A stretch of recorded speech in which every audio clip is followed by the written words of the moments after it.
Bona se adera edon jiru ke gara meisa. Bona se adera edon jiru ke gara meisa. Kotu nati madu basira kina gara kesa. Kotu nati madu basira kina gara kesa. Yo milenda gadu wada wali gale. Abdenke yasu masi ada yo mile. Odum jete na magurre ke latine. Ayono ketu ma abdi muratine.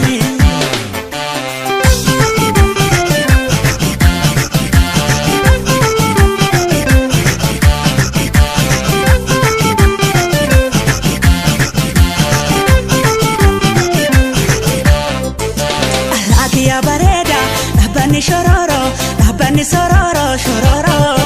Nguya walargina kotu kotu, nguya walargina kotu.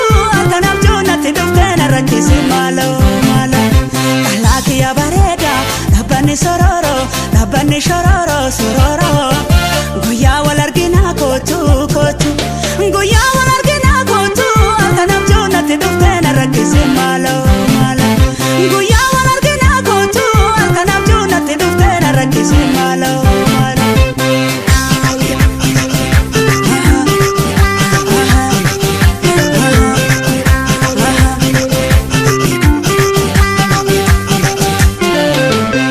Si barbacha tabbame qabe, biya ormaa jirta jechaan dhagahe. Biya onneen daa'imummaa nana namite, jaalala dhugaatiin itti ta'ana sakalte. Sabboona sabaatiin iftaa ka'urjiidha, nagaanaaf ta'e gufuun sila hime itti diinaa sin argite. Sabboona sabaatiin iftaa ka'urjiidha, nagaanaaf ta'e gufuun sila hime itti diinaa sin argite. Biya onneen daa'imummaa nana namite, jaalala dhugaatiin itti ta'ana sakalte. Dafii kootu, dafii kootu, dafii kootu, kopla kan keetu naaf taata. Dafii kootu, dafii kootu, dafii kootu, fuula kan keetu naaf taata. Dafii kootu, dafii kootu, dafii kootu, ija kan keetu naaf taata. Dafii kootu, dafii kootu, dafii kootu, fuula kan keetu naaf taata. Dafii kootu, dafii kootu, dafii kootu, kopla kan keetu naaf taata.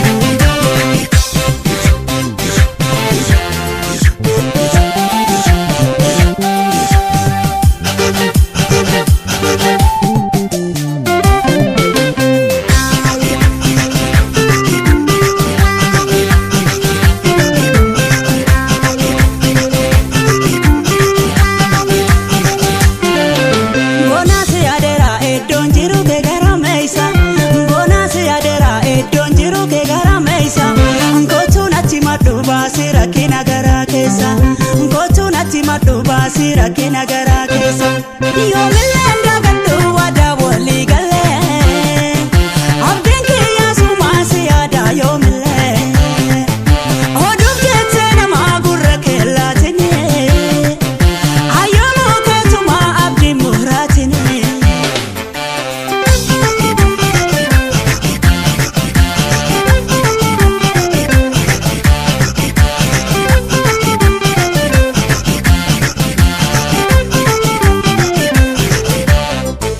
Alakia bareda, rabani shororo, rabani sororo shororo. Nguya walargina kotu kotu, nguya walargina kotu. Arkanam jona tidufena rakisi malo malo. Alakia bareda, rabani sororo, rabani shororo sororo. Nguya walargina kotu kotu, nguya walargina kotu. Arkanam jona tidufena rakisi malo malo. Nguya walargina kotu, arkanam jona tidufena rakisi malo malo.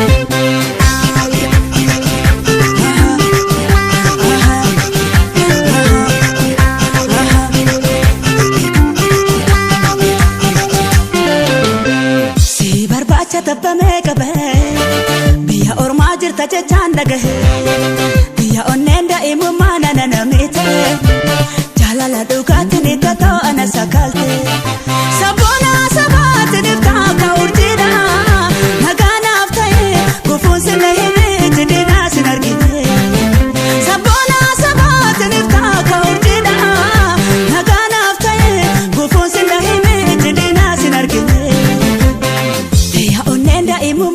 namite jalala dhugaatini teto ana sakalte Dafikotu komla kanketu nabada Dafikotu fula kanketu nabada Dafikotu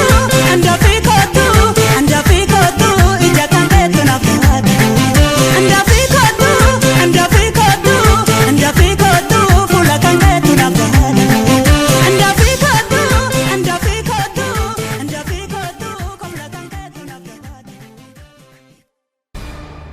Gada Digital Studio.